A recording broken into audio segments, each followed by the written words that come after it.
Welcome to the Whitetail Legacy Podcast. Tomorrow is opening day. This morning, didn't have a great hunt. Deer didn't move like usual.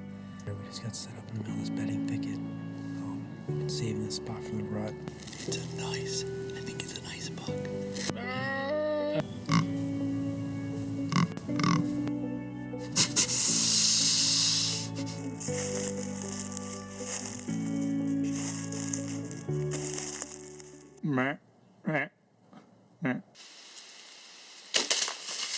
Boom! Hits a 170. That was money. I think he's down right over there, maybe 10 yards. Whitetail Legacy Podcast, bringing you back to the hunt and leaving a legacy. Baller rut. All right, welcome to the Whitetail Legacy Podcast. We're still on the air, shouting out Michigan this episode with Cam Leiffers. He messaged us, said he was a listener to the podcast. This is what we love to do. We love to give the listener that has a voice, wants to be heard, a place that they can do that. A lot of other podcasts are reaching for that, celebrities, and our trademark is, the untold stories of the small guy out there that's getting it done. Cam has a lot of knowledge of Michigan hunting, and he shared a lot of that. Me and homie learn a ton. Mm-hmm. We have a very solid listener base from Michigan, so all you Michigan hunters that are listening to us, we appreciate you for tuning in. We hope you can relate to this, and we also hope it sheds some lights to the other people that don't hunt Michigan to how you guys have it up there and how a mature buck up there might not be the same size, but is still respectable and an epic feat in Michigan. And I'm sorry I don't know what a swamp is. Yeah. I just haven't been up there. Yeah. Let's get into the people that make this possible. We'll start out with the title sponsor, VIP Veteran Broadhead. Me and homie, we got them on the ends of the arrows. They're flying true, and we're just itching to get out there and send one. We're going to be chasing. We got a lot of potentials this year. We got the potential to put down a lot of bone this year again. We're going to bring the VIPs out on the public a lot this year and chase them out there. So we'll get into the VIP Veteran Broadhead shout-out. This week's VIP Veteran Broadhead shout-out is Marshall Stanley. He's currently active duty and has been an infantryman for 9 years as of last February. He did 1 year as a recruiter in Ohio, and he has one combat deployment to Afghanistan, and he earned his combat infantry badge and his air assault badge. Marshall, we appreciate your service. Definitely your sacrifice for deploying for a year, and Matt and Cindy appreciate it as well. All right, let's get into what do we want to do next. Let's do ECW calls, all your custom call needs. Rainer got out his call a couple days ago. Oh, yeah? I got the shadow box. I got like a shoelace on it, and I got it like wrapped about 82 different ways Right. so Bladen can't get into it. Yeah. He got it out, was checking it out, and it was like he remembered that he had it. And he didn't get it out of the case, though, which was surprising. But he was like, oh, yeah, that's mine. I'm like, yeah, that's yours. You know what I mean? Yeah. So that was cool that he recognized that that's his. I was like, yeah, when we go hunting this fall, you're going to bring it. So I think it'd be so epic if, like, a forked horn was out there and he grunted it and Right. it came over. That's what I'm hoping happens. Like, just anything's out there and he throws a grunt out. And because he knows, blow it soft, Right. And for him to get that reaction of blowing a grunt tube and then something coming in that early, I think that would be really, really cool. So, get you, and that's custom to Rainer, you know what I mean? It is, so yeah, very. You can get all your custom call needs from ECW Calls engraved. You can order online or right there in Roseville or Shields or Gander Mountain or Gander Outdoors now. Yeah, they've switched their names on us. So I'm not too up to date on everything. yeah. Let's get into scent lock. Homie had a little mishap at his house and had to run the radio. I did. I stole the 400B from you. Stuck it in my cabinet. Usually we keep like the Propel, the extra Gatorade, Powerade in there. Also keep the onions and the potatoes in that spot. And my potatoes ended up getting That diet you have, no carbs. I know, yeah. No potatoes. You ain't even looking at them. That's what happened is we didn't cook no potatoes for a while, and they ended up being a little sour. So poured them out in the ditch and let the 400B eat in the closet there. in the pantry. It's more of a closet than a pantry because it's really small. So let the 400B eat there and cleaned it right up. Cleaned it right up, dude. Nice. 2 cycles. Yeah, you Cycle can use. mode. That's the best thing. You can use them for hunting or whatever you got going on. Sometimes I throw my shoes in the radio bag if they got a little stench to them. Yeah, right. And clean them up real nice. It's like a fresh pair of shoes coming out of that. So. Well, after this roofing project you had there a few weeks ago, you're gonna throw them. I'm sure you threw them boots in there. Yeah, I need to. I need to throw like all of my work stuff. My welding jacket needs to go in that thing because that thing is. Next thing you know, it's cool basically all summer, right before season. Yeah, hot, so as hot. balls. So. All right, let's get into what do we got? We got all of them. Man, we're getting good. We're getting quick at this. That's getting what we sidetracked and getting good. Yeah, That's decent. Yeah. Every one of them, like, is that all of them? Yeah, there's a whole bunch, 4 of them. All right, let's get into the show. All right, we got Cameron Leiffers on from the big woods of Michigan. How you doing tonight? Good. How are you guys? Doing good, man. We appreciate you coming on.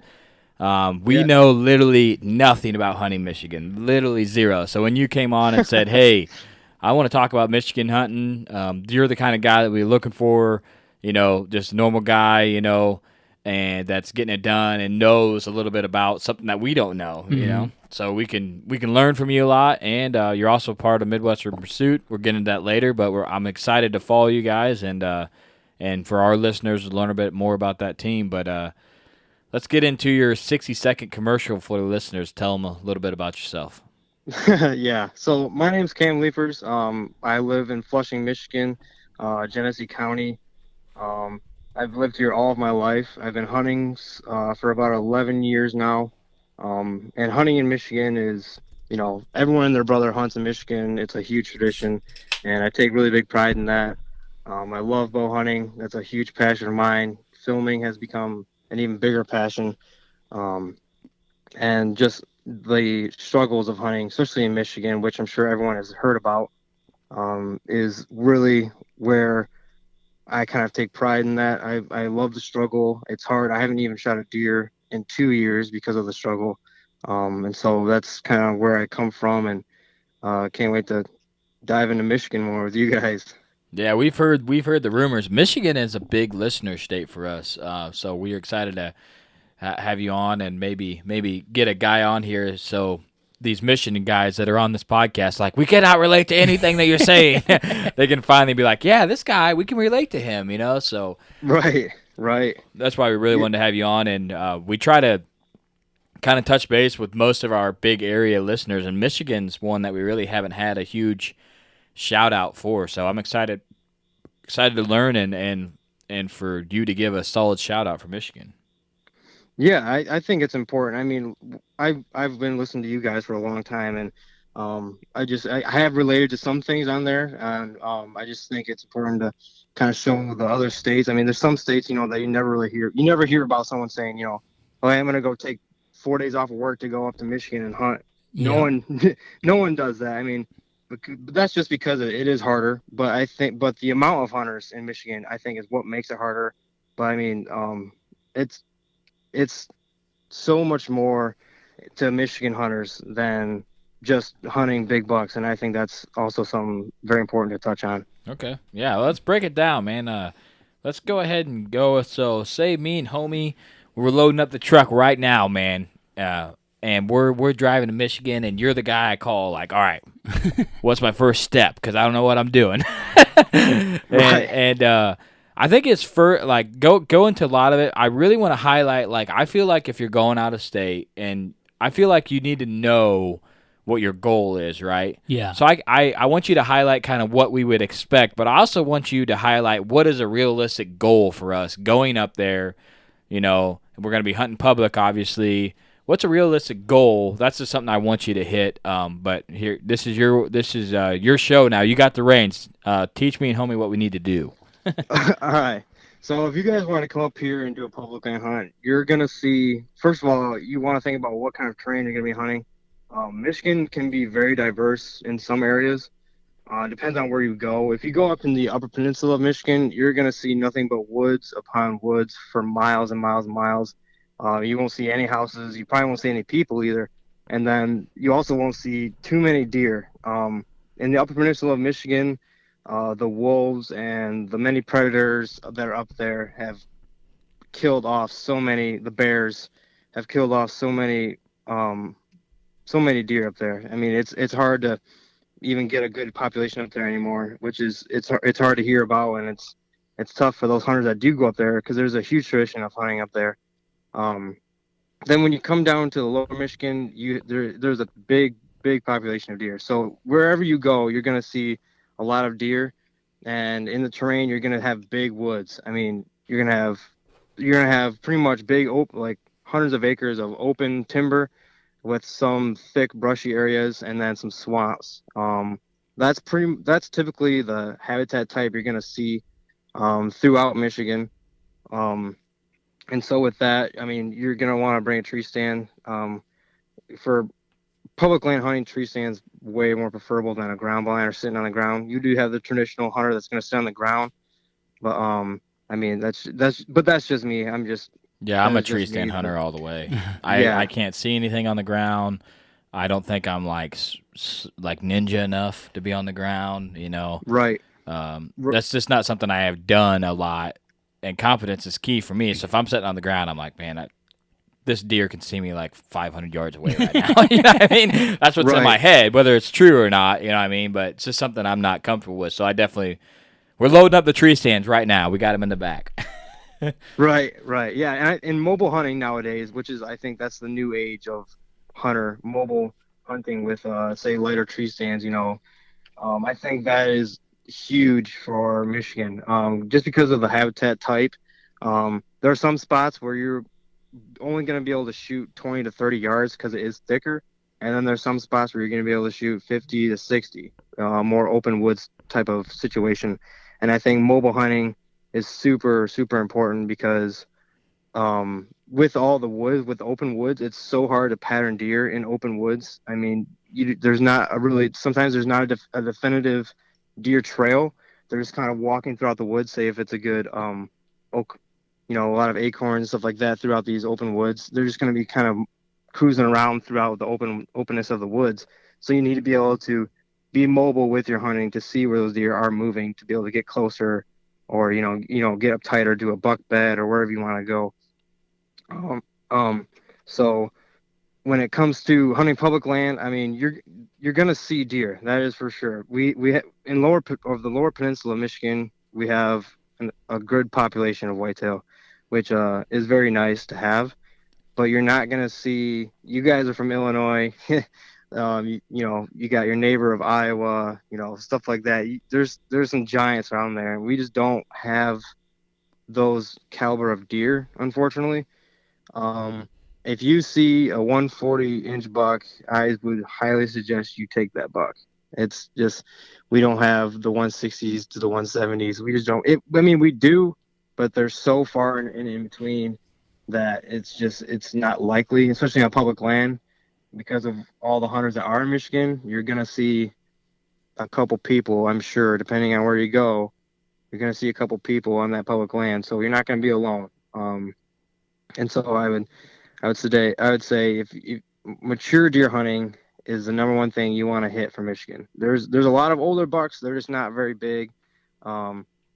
Whether it's because of the lack of nutrients or the lack of crops, we don't have a lot of ag around here. Like I said, it's mostly woods and stuff like that. So, and the lack of genetics, I'm sure that has to do with a lot of it. We don't have the best genetics around here, but old and mature whitetail are what I specifically go for and what I love to go for. I've seen a lot of older bucks. They're just not very big, but to me, it's not about the antler size, and I think that's really important.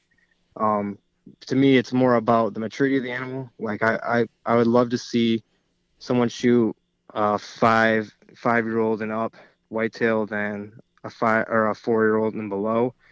Just because I feel like the animal has had more of a chance at life. It's a wiser animal that you get to play that game of chess with and potentially beat, and I think that's the ultimate reward.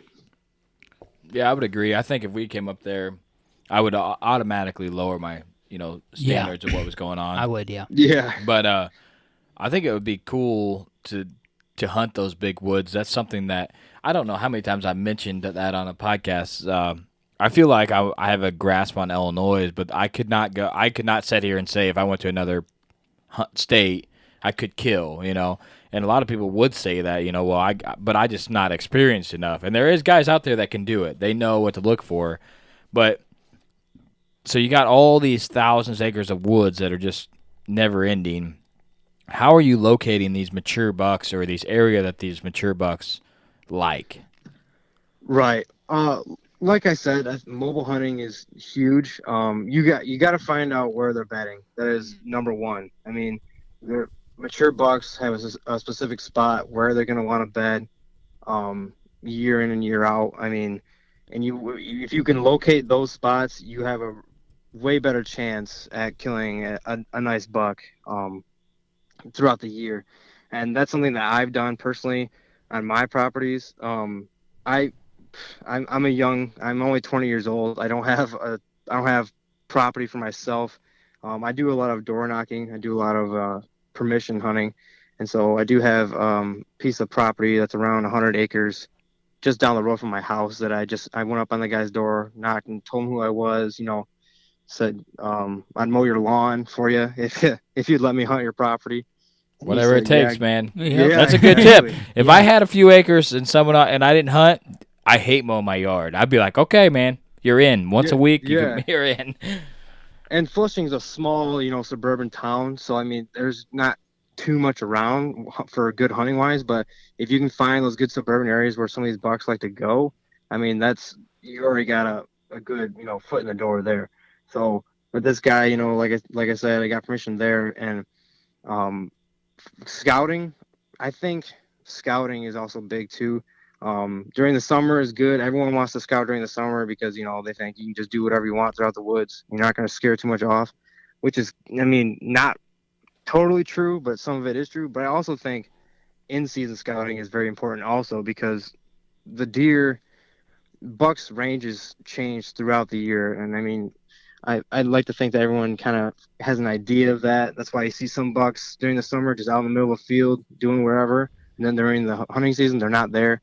Their ranges shift a lot, and so I think in-season scouting is huge. So you get to know where they are in the fall, where they are during the summer, and where they're bedding during the fall is huge because that's when you're hunting. So if you can find good buck beds in the fall, know where they're at, then if you can find a way to sneak in, get in close, say for a good morning hunt where they're going to be coming back to their beds from food or wherever, then I think that's your best bet is hunting beds because, like I said, we don't have too many ag fields around here. If you do, you're a lucky guy. Me personally, I haven't hunted over ag my entire life, so that's just it's just what it is around here. So buck beds is huge, I think, and I also like to say that different habitat. So say you're hunting, you got big woods, but then it switches to like a swampy area. So that habitat line there where it goes from big woods to swamp is huge because deer like to cruise those little those transitions there. They like to cruise along that transition. They'll stay in the woods, but they get to be able to see throughout that swampy area, or they'll bed on the edge there. Those are big too. So I'd keep an eye out for stuff like that if you're hunting Michigan for sure. Do you view them transition areas more as a pinch point, or because they can't really like go in the swamp like full deep, or right? I mean, or could they? I mean, I don't know how deep the swamps. We don't have swamps around we here. know nothing about that. The swamp could be 4 foot deep, but where a deer could still get across it. But is it more of like what Cody and I would call a pinch point? Yeah, 100%. Like I said, I got buddies out in Nebraska, and they have their pinch points are literally the little slivers of woods in between ag, which like I said, we just don't have that. So our pinch points are mostly habitat transition. So with the swamp meeting big woods, the deer will cruise that depending on, like you guys said, how deep the swamp is. It's hard to like deer won't. You guys know deer will not do the same thing all the time. They might go across the swamp. You never know. But majority of the time, they'll use those trails, those easy routes because big bucks get lazy. they'll use those easier routes and go like around the swamp, and they'll use that habitat transition line there from the big woods to the swamp, or say from the big woods to the cedars, or just you got to look for those transition lines, because they will take those, and bucks will like to stay out of the open, so they'll most likely be in the woods or tucked in the cedars and be able to see from the outside. Now, if you do have ag, I'd like to say hunt in the woods on the just outside the ag, because, like I said, bucks will they'll walk the inside of the woods, looking out to the ag to make sure it's all clear before they go out there. So, just those habitat transitions are really big for Michigan hunting. Yeah, we've had huge success where like timber meets CRP, where it's like that different ag or different, transition zone, two different types of terrain meet. Just seems like deer like to be on that fringe where they have the option for both. They might have some browse in the CRP, during October, and they get in the timber, eat some acorns. Good thermal cover if you have the right CRP, switchgrass. So, do you have any CRP in Michigan, or is it just? Not. I think I've only seen one CRP field here in my life, and I would struggle. Rare. I would struggle up there. Yeah, it's hard. I mean, I've been to Missouri, I've been to Nebraska, I've been to Kentucky, and I've seen all the different kinds of types. And I mean, me personally, I love hunting CRP fields. I've hunted it in Missouri during rifle season, and I love the looks of it. I love how the deer love it. I mean, it's fun. It's nice to look at, other than just nothing but trees everywhere. Yeah, I feel like they just, when they get in that CRP, they feel secure, like they can see, but they're covered. You know what I mean? I hunt a lot of CRP. I've always loved it. I kind of go towards property that have CRP because they normally hold big deer. But yeah, going to Michigan, I mean, finding a transition zone, I think that's a good place to start. I think you said buck beds. I think that's what would be our major, thing. Because if you can find where something's bedding, you have an idea, like you said, do a mobile hunt, go in there, check it out. Is this a mature deer? If you know it's a mature deer, there's a reason why that mature deer is there. So there's potential for other mature deer to be there. Even if he's bedding here, it's still an area that mature deer like, you know what I mean? Right. So you'd have a better chance there, but... Go ahead. Go ahead. Oh, I was just gonna say, another huge thing that I like to say is, especially for public land, even private land where I hunt, I always look for the spots where no one is hunting, where there's zero pressure, no one's walking around, no one's walking their dogs or stuff like that. Because those, even if it's not a good looking area, if it doesn't look like, you have those areas where you're walking like, but man, this looks like a place a huge buck would be. I'd love to hunt here, but they're just not. I mean, most of the time, those areas they're not there. Right, exactly. So I mean, go to the areas where no one's hunting, because there is such a huge pressure of hunters in Michigan. I think there's like, I saw a number not too long ago. It was a couple 100,000 people that hunt, just in the state of Michigan. And I mean, it was a giant number compared to other states. But I mean, there's just so much pressure throughout the woods of Michigan that these deer they're pressured so hard that if you can find those spots where they don't feel pressured, then you will be an absolute honey hole. I mean, I've found those spots before, and the deer just love it. It's not like the most food resource area, or maybe they're not the best cover area, but there's just no pressure, and they just love hanging out there. They might have a nice staging area there, or maybe just a nice, cruising area that they like to go through because they know they're safe. Those areas are huge, and I would highly suggest looking for those areas. One thing I want to touch on that you had said is, you're talking about the swamps. The person who's really brought the swamps to light, be Dana and Fault and Mario from the Hunting Beast. So I guess I didn't really think of, Michigan having the swamps. I mean, you guys got the big, the big lakes and whatnot, but can you kind of lay out what a swamp is? Because, I mean, just me in Illinois not having been any farther north hunting than what the studio is right now. I just feel like that it's like a little bowl in the middle of the woods, and it's full of water that just doesn't ever soak into the soil. So that's probably totally wrong. So, that's kind of why I just That's a lake, bro. just a little bit more information on it. Yeah, I mean, you're not totally wrong. Michigan is full of water. We have so many lakes, so many swamps, so many rivers, creeks, you name it, we have it. And I mean, so swamps are more just areas. It doesn't have to be in the middle of the woods. It can kind of be to the side. It can be, by a field almost. It can be anywhere. But it's more of a marshy area. It's more just wet. It's not deep. It doesn't really have to be deep. I mean, it can only be, sometimes it'd be 1 to 2 feet deep. Sometimes it could be, 4 to 5, it depends. But it's mostly you're going to have lots of cattails, marshy areas where the ground just sinks when you step in it. I mean, it's the nasty stuff. We have a lot of beavers, muskrats, those kind of animals, that like to live in those types of areas. And so that's just kind of what the swamp is. I mean, it can even be trees. I mean, it can even have tons of trees in it. It's just like a flooded, wooded area that's just been flooded over time, and it just stays flooded throughout the entire year. That can even be a swamp. We have a lot of those in Michigan. The waterfowl hunting here, I should say, is extremely, extremely good because of all those marshy, swampy areas. So that's just kind of what it is. Yeah, so. Okay, so with you guys, obviously it being Michigan, like when it gets cold there earlier and stays cold there later, are like them marshes basically off limits once like a hard freeze comes in? Not necessarily, no.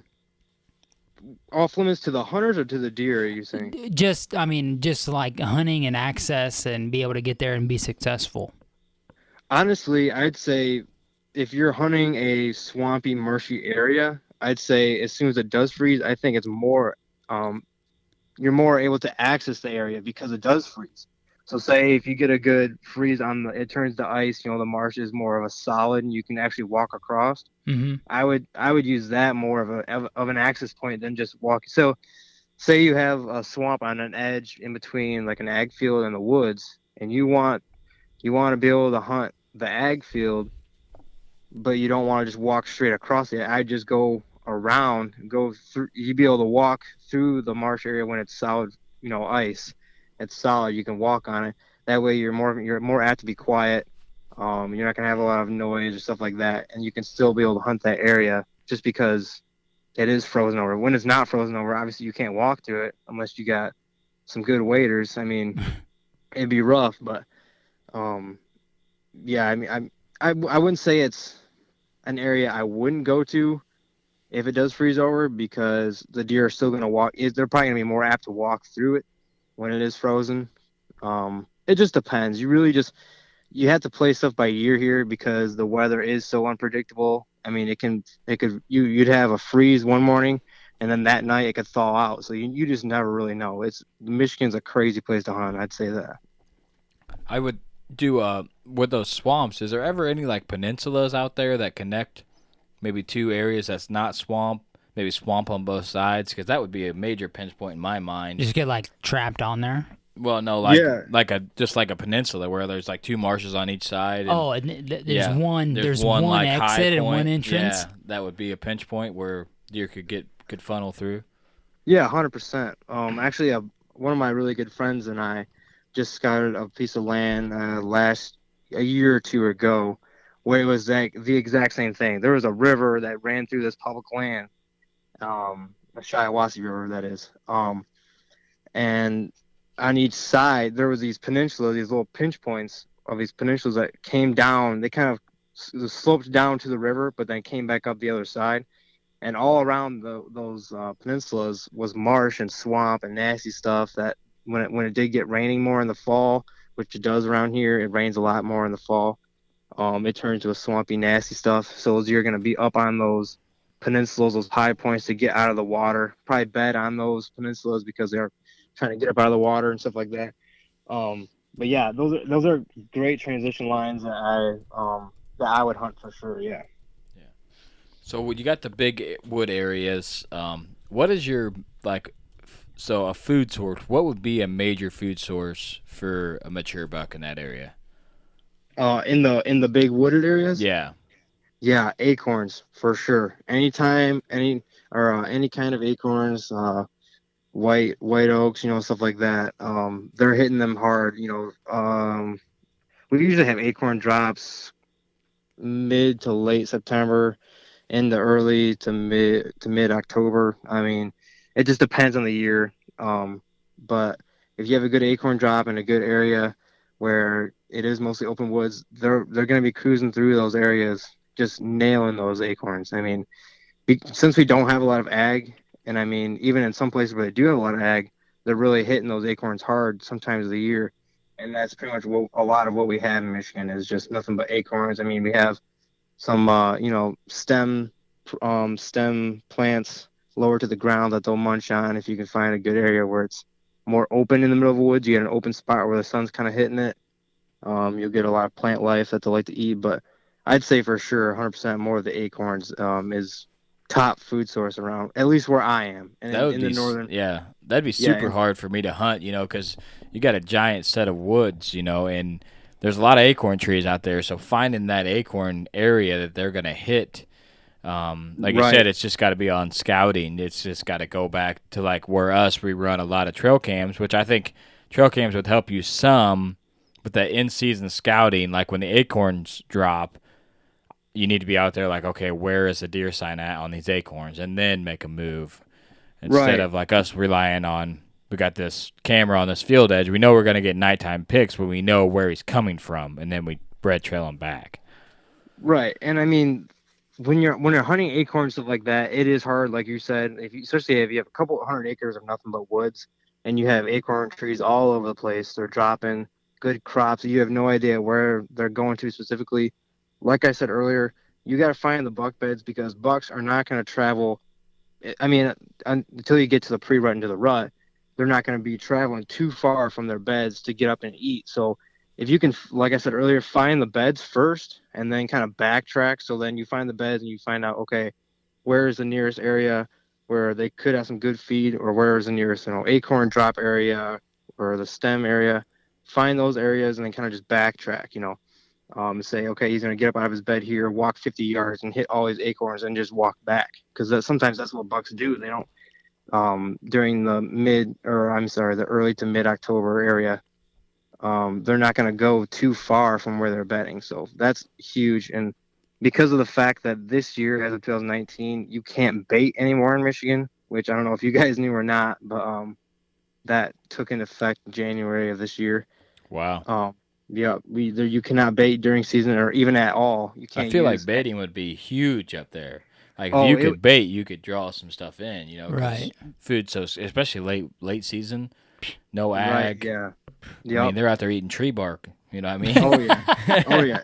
Everyone and their brother baits in Michigan, or at least used to, I should say. I mean, everyone baited because of the fact that there is not a lot of food. And when winters come, when you get a harsh winter, I mean, these deer have little to zero food. I mean, so if you could throw out, some bait or something like that during last season, then that would obviously bring more deer to you. But anymore, you can't do that. So wow. It's going to be a lot, especially for the older generation of hunter that is in Michigan, which we do have a lot of because it's such a rich tradition here. It's going to be a lot harder this year, and that's why I think it's important to come out and kind of talk about this stuff for Michigan because we're getting there's a lot of younger hunters and there's a lot of older hunters, and so it's important to kind of talk about the different ways that you can find those areas in Michigan. For older hunters that do hunt Michigan for this year, I'd just say either send the younger guys out to find the beds and find you a spot. Or, sounds like a solid plan. Yeah. Yeah. Or just hunt the acorn area. I mean, you could have a huge acorn drop, in the middle of your woods 50 yards from your house. I mean, hunt those too, especially that time of year because you never know when a buck's just going to come cruising through eating on acorn because they love that stuff. So that's big. But yeah, the whole bait thing for Michigan is huge. I personally think it's huge. Yeah, I think that's going to be majorly huge. Us being a no baiting area, we have a lot of friends that bait, and the amount of trail cam picture data, just the trail cam picture data that they get. If we could have that much data, like out on our fingertips, I'd be like, oh, dude, it's in the bag. We feel like that, but maybe after a while it wouldn't be. But we feel like it would be like if they allowed baiting in Illinois, in or out of season, it would be an ultimate game changer for us because we would have inventory of what's there, and then like a guy that gets pictures every day of a deer. That's something that we've 5 days in a row. Yeah, never. Like if you get a picture of a deer more than 3 days in a row, it's like that's a rare occurrence. You know what I mean? Like we had one that was like 8 days in a row, and we were like, this guy is just begging it, and then he disappeared, of course. Right. But we had him 8 days in a row, and I'm like, this is the most I've ever had a deer ever. Yeah, on within camp. a 6-hour window. Yeah, within a 6-hour window every day. And it was like Kentucky's coming in, Tennessee had their season, like every day. Everybody's hunting, and we're like, oh, dude, this deer is dead. You know what I mean? But we start October 1st. It's like, so. Yeah, so do we here too. Yeah. We start October 1st. Can you guys do minerals there? No, nothing. We can't do anything. So, I mean, we had polar vortex come in last year. I mean, -40, -50 real temp without the wind chill. And Cody and I are just sitting here losing our minds like, all our bucks are dead. Every buck over 130 is dead. Yeah. Just forked horns next year all day. Yeah. Every forked horn made it. Every 130 and above is dead. Yeah. But somehow they made it. Miraculously. Yeah. We're getting our bucks back, and it's like how you just gain respect for them. Like how the heck did we got 2 foot of snow, and then it's -40. Yeah. And you step on it, and you don't even sink an inch. You know what I mean? Right. So. Yeah. We went through the same thing here too, and it does make you appreciate. These are incredible animals, and it's insane to me even how they live through that kind of stuff. Yeah. Like throughout the whole year, especially in Michigan, we have such harsh winters some years, so it's incredible how they do live through it. But yeah, they are resilient. That's for sure. The first time that like the winter hit, like obviously when it's in the moment, it like hits me that these animals are out there, and experiencing and living and trying to do the best they can to survive. But like when it really sets in is when I'm turkey hunting and I hear them turkeys gobble on the roost. I'm like, you made it through the winter. Yeah, and you're a out turkey here right now. I mean, he's just scratching through the Dude. snow. Like, I mean, Right. he's putting in work. Yeah. Oh yeah. Yeah, we have amazing turkey. I personally think we have amazing turkey hunting here in Michigan. I actually took 2 of my best friends out this past spring, and they both shot their first ever birds. I took them out. Nice. I was like, I want to take you guys out to go get your first birds. And I think it's turkey hunting is. I love turkey hunting. I think it's really fun. It's you get a big boost of adrenaline. It's you're moving a lot, doing the calls. It's almost like duck hunting, but not as much calling, but You don't get to move and duck hunting either, you know what I mean? Right, yeah. I mean, I don't even know how you guys duck hunt up there. No feed fields or nothing. I've never shot a duck over water. Really? All on food, yeah. There's some guys that hunt water here, but I'm a field hunter. Field edge life. Yeah. We have amazing waterfowl here. Amazing. I mean, we have tons of geese, tons of different species of duck. I mean, me and some of my really good friends, we go up to more of the Mackinac City, and then we'll do a little bit of the Upper Peninsula too. And we see tons of birds. There's a lot. We do good here. Nice. One thing I will like to mention is I've never shot a Michigan bird, so if you're looking for someone next year that's never shot a bird before, let me know. Yeah, heck yeah. It's probably only like an 8-hour drive or so. Right. It's probably not even that bad. Yeah, just north of Wisconsin. I've spent a lot of time in Wisconsin, so in the wintertime, yeah. But go ahead. Go ahead. Well, I was going to read off the next thing. So what is it about Michigan that, I'm pretty sure like the Orange Army term has come from Michigan. Like Michigan got that born. What is it about Michigan that everybody wants to gun hunt or, just hunt in general?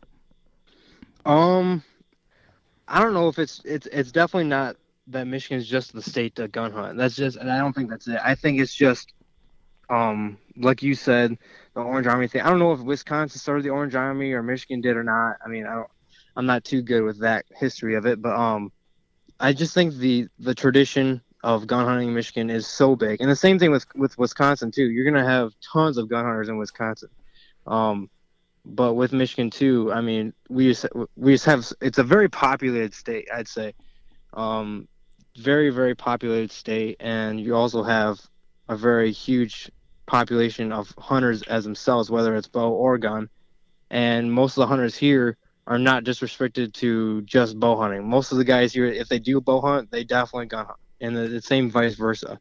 And so I think that, I guess, over time, that just the tradition of, the gun hunting camp, you got your dad and your two uncles and your grandpa and you and your cousins, just all in deer camp for gun season, and they go out and they sit in their box blinds looking over like a marshy area or wherever you want to sit.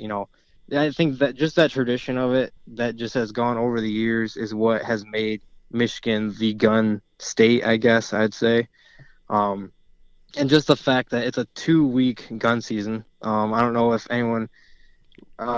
you guys have 2 weeks for gun season, because then we also have a muzzleloader. We also have a Liberty hunt. We have an early doe season, which is you can all use guns.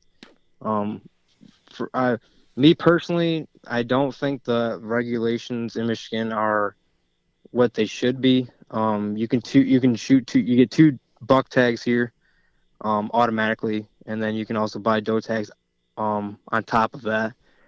And I just think that the gun season with all those different regulations, just kind of is what helps Michigan, or I guess the term wouldn't be help, but makes Michigan the not so good of big buck hunting state that it is, I guess I should say. I'm pretty sure. I'm gonna murder this name. People are gonna make fun of me, but Escabana in the Moonlight. I'm pretty sure that's why you guys have the most gun hunting. Yeah, I actually know exactly what you're talking about. That's hilarious. Yeah, that's I've watched that movie about probably at least 10 times. I'm like, this is so good. I would be the buckless grouper up there. That would be me. That would be me, because I have no idea what I'm doing. Yeah. I've told It's homie hard to watch that movie, but I don't think he has no yet. idea. Yeah, he has no idea what I'm talking about, but you need to watch it. Then you'll understand what Michigan's like. All right. I wish I could go to deer camp with those guys, because that would be legit. And like every time I think about Upper Peninsula, Michigan, I'm like, this is what everybody's doing up there. Yeah, Right. and if you're going to deer camp up the peninsula, you're roughing it too. I mean, it's roughing it. You're, like I said, you're like so many miles away from civilization, up in the Upper Peninsula there, and it's nothing but woods. You got wolves, you got bears. They're starting to see more mountain lions, tons of different stuff. And I mean, you're roughing it. It's hard. So that movie is a really good representation. And Too much sap, man. There's too much sap up there. Yeah, we got a lot of pines, man. It's just pretty much a movie about guys going in the woods hallucinating and deer hunting and drinking a lot. I'm like, that sounds like a great time. Sign me up.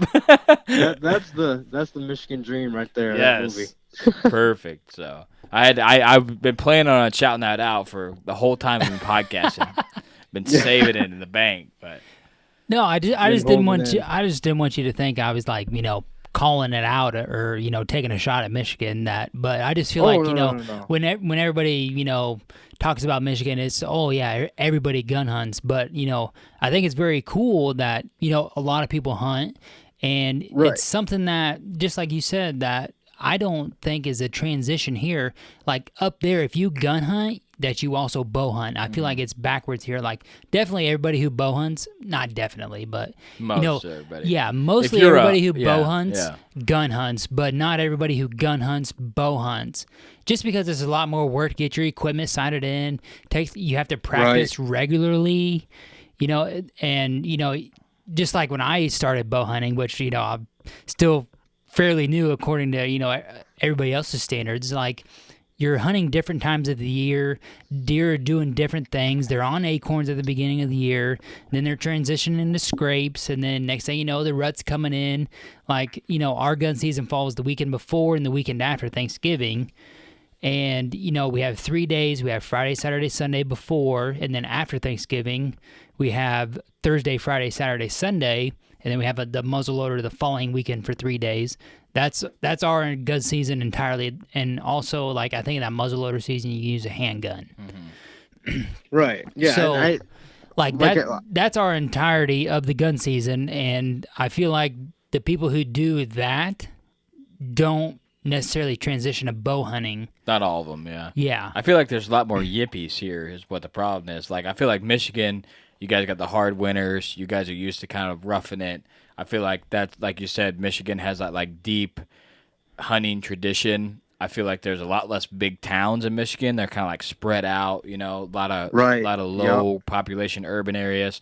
There's some in Illinois, but me and homie we work for the railroad, a construction trade of rough guys. And if you we can't talk about hunting to anybody. There's no one that's there's people that go hunting, but there's no one that's I'm in it. You know what I mean? Right. Really? Yeah. Very few people are hardcore in it. And this might be something that comes, with this new wave of bow hunting, extravaganza. Everybody's, bow hunting now. Mm-hmm. So it might be something that as time goes on, the hunting comes back. Everybody wants to say bow hunting numbers are down, or not bow hunting numbers, but, hunter numbers, hunter numbers, license sales are down, tags are down, but maybe with the hype. Yeah, here we go. Bow hunting's cool. Yeah. And I would say that everybody that bow hunts, usually is a gun hunter or will pick up the gun when that's in season. And, maybe that's what's going to revive, these old timers fading out and getting the younger kids into it. Right. Yeah. And me personally, I'm a huge bow hunter. I love bow hunting with a passion, and I would much rather use a bow to hunt than a gun. I just think that traditionally here in Michigan, especially it's mostly the older tradition, or the older generation of people that are gun hunting. That's mostly the people that you're going to see gun hunting in this state. So I do think, like you said, with the new wave of the new bows that are coming out, all this new different stuff, that I think over time it might definitely start switching when the younger generation comes into Michigan. They'll start picking up bows instead of guns, and as the older generation kind of just fades out. Which you don't want to have, but I just think more people are going to switch to bows, which I like, because opening day here in Michigan, you will hear so many guns going off. Everyone.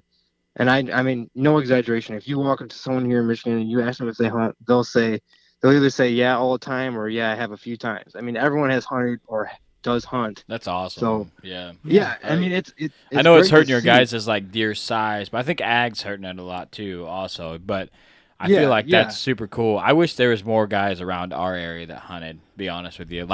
There's guys that hunt, but there's very few guys that there's a guy I hunt that I just talked to. He's like, you probably got all your cams out and everything. I'm like, yeah, for months. And he's like, I haven't done anything yet. I'm like, what? I was in shock. I was scared for him, you know what I mean? But to him, it's not important, you know what I mean? To me, it's there's my family, my job, then hunting. And the job and hunting get mixed a lot. Depends on how big a deer I'm chasing. This shit gets mixed up bad. But yeah, exactly. You know what I mean? Yeah, what's the velvet pics look like? Yeah. The job gets way back there. But right now, I'm trying to get everything I possibly can get done that might happen for the whole entire hunting season. You know what I mean? So I know nothing happened, because that's my main priority. My wife the other day was like, all right, I need you to make a list of everything that you need for hunting. I'm like, all right, here we go. I'm just making shit up just so I got extra funds in case something miraculous comes up, mid-season. And I need to stash this money just in case. Yep. So. Yep. Yeah. So I think we touched on Michigan quite a bit. I want to talk about Midwestern Pursuit. I want our followers to check that out. Like I said, I follow your Instagram. I love the team coming up. We kind of dictate this as the people's podcast, but we also love to shout out those teams that are, a couple years in, just starting and trying to grow a following to get their name out there and show this passion that we're doing and filming. I feel like it's a very hard struggle with the Facebook limitations, Instagram limitations, and stuff. So we take huge pride in giving a way for people like you to shout out teams when a lot of other podcasts would be like, oh, no, we don't want, you're not a famous person. You know what I mean? We want you to have that moment. So go ahead and let them know about Midwestern Pursuit. Yeah, so Midwest Pursuit, I'm pretty new to it. I just joined. They just had me on to that team. It was in spring of this year. The team itself is newer. We've only been around for about 2 years. Carson Detman and Caleb Fulberth, they are the ones that started it. And there's also myself, Matt Reeves, and then there's myself and Seth Schuett. Is how you say his last name. But yeah, so we're all pretty young. Like I said, I'm in my 20s, and Carson's in his early 20s, and Seth's in his late 20s. But we're just younger guys who wanted to, showcase our hunts and start filming. We're nothing. Like professional wise. We're just some guys that got some camera gear and just wanted to, start filming our hunts, because it does make it more difficult, which I think makes it more fun in the end. And just kind of want to put it on a platform, and that's just kind of how it all got started. And we've grown a lot in 2 years. Our Instagram page has grown a ton. Facebook page is still growing. We have a few videos on YouTube, but like I said earlier, we're not professional filmers or editors yet. I mean, we're trying our hardest, and we're practicing just like everyone else is. But yeah, we just want to be able to show everyone what's going on. We do a lot of traveling and a lot of different kinds of hunting, so it's fun. It's definitely. It's not like a job or anything, but it's a fun hobby. It's just a good time with a bunch of good guys. So. I'm going to say easy on the late 20s there, bud. Cody and I are pushing it. Yeah. I think it's awesome. I wish I would have started something like that when I was 20. Could you imagine if we were 22, So props to you for starting it out. I know there's a lot of listeners that are probably thinking the same thing. There's always that stigma, like you're starting a page, you're not going to be as big as, some person that's already started. But we started this podcast with nothing 2 years ago, you know what I mean? Just like you guys, You started at nothing 2 years ago. So it takes time to grow something. It takes time to get attention to it, and you have to face the fear of nobody paying attention to you. Yeah, exactly. That's what everybody's fear is of starting something, or it's not going to be as good as you want it to be, but you have to do that in order for it to be what you want it to be. Yeah, there's always someone that you're looking up to, and you're like, man, their numbers are just insane, you know what I mean? Right. But you just can't compete because you're starting out. They've been doing it for 6-7 years. You gotta grow over time. You gotta face that fear and just do send it. Yeah. Like we've always said. Just like you said, you just gotta send it. Yeah, you gotta send it. You gotta eat shit for a while, and then someone to come along. One follower is one follower, And the best thing that we've gotten is we have like incredibly solid friends from starting this podcast. There's a cricket behind you. Yeah, that's one of them. I mean, that's one of my low key friends That'd have right been now. Sick on the video cast. Yeah, it would have been. But yeah, I mean, sound great back there. Yeah. We're trying to get the camp feel right now. We got the crickets in the studio. I actually released a half dozen in here to keep it legit. But yeah, I mean, we've created awesome friends from just saying one night, hey, let's start a podcast, and homie was dumb enough to do it with me. Yeah. But shout out to you guys. 20, early 20s, starting something. It's a struggle at first, man, but you're meet people and you have a good time, and like you said, it's a lot of fun, and that's what it's about. We're not in this to get huge heads or to grow giantly, because it's just exactly. We're in it to talk to guys like you. Yeah, exactly. When on any other occasion can we have an hour-long conversation on the phone with a guy from Michigan and learn something? Like the hour-long conversations don't happen. It's a message on Instagram. It's a text message, Facebook Messenger, and that's about it. There's no outlet for, I'm going to call this guy for an hour. You know what I mean? And literally get the details of why Michigan has the stigma that it does. That we never knew. You know what I mean? Yeah. And that's, I didn't know there was swamps up there. Yeah, I knew there was swamps, but like I've been to Wisconsin a lot, so I've seen northern Wisconsin. I've seen a lot of the swamps, and Homie don't travel for work No, very I much. don't. I get a workout. Yeah, I travel for work a lot, so that's where we differ a little bit there. But yeah, I mean, that's why we created this, and I guarantee you, with your filming, you probably already have. You meet people and you grow, and there's something about creating something that you're passionate about, and you just get that drive to do better, and gives you another reason to wake up and kick the ass, the day in the ass. You know what I mean? Right, 100%. And I think, I encourage everyone to even start something like that. Start your own little page, put your hunts up on YouTube. You hear a lot of guys nowadays saying stuff like, "Oh, there's way too many little hunting pages everywhere." But I think we should embrace it. I mean, when you go on TV, there's not only 4 or 5 channels with TV shows on them.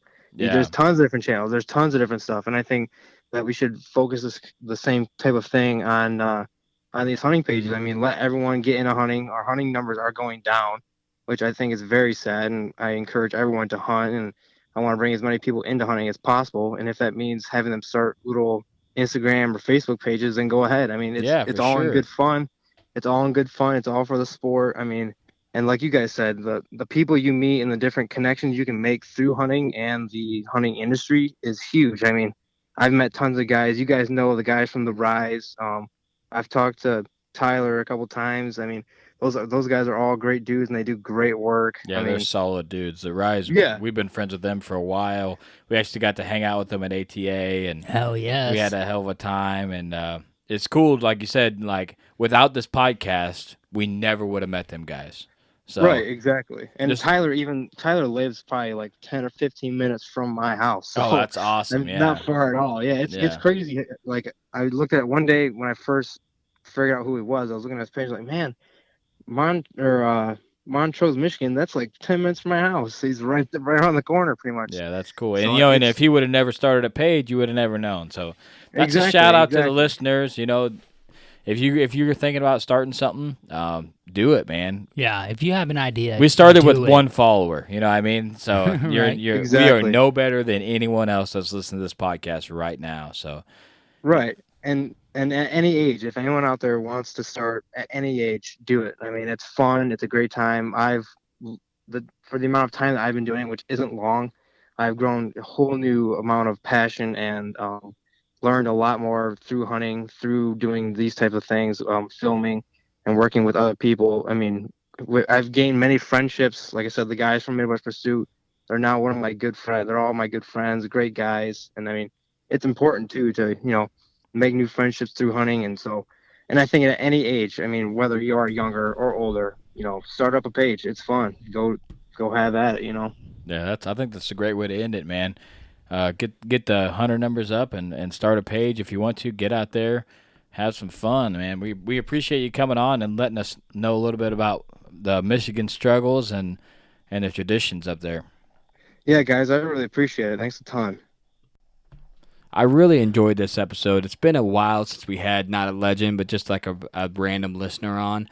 I love when you get that because you get that friendship connection, and then it don't matter if the guy's been hunting 50 years or 30 years or 10 years, you can learn something from the guy. And I learn a ton from him. He's a younger guy, hasn't been hunting a ton of time, still has been successful and knows how to hunt, and he's looking out for the new hunters, looking out for Michigan, and trying to give a honest opinion of like honest normal guy opinion of what he thinks Michigan is. This isn't a guy that's hunting a managed farm or something. Like you read the guys that have a blog or something that's been hunting for 30 years. Well, they might have some better property. This guy's hunting small pieces in public, and he wants to see people be successful, and he feels like people struggle in Michigan, so he wanted to come on here and give them a little bit of advice to maybe make them more potentially be able to harvest that mature buck this year. So get out there, try to learn something new, leave a legacy, and Whitetail Legacy's out.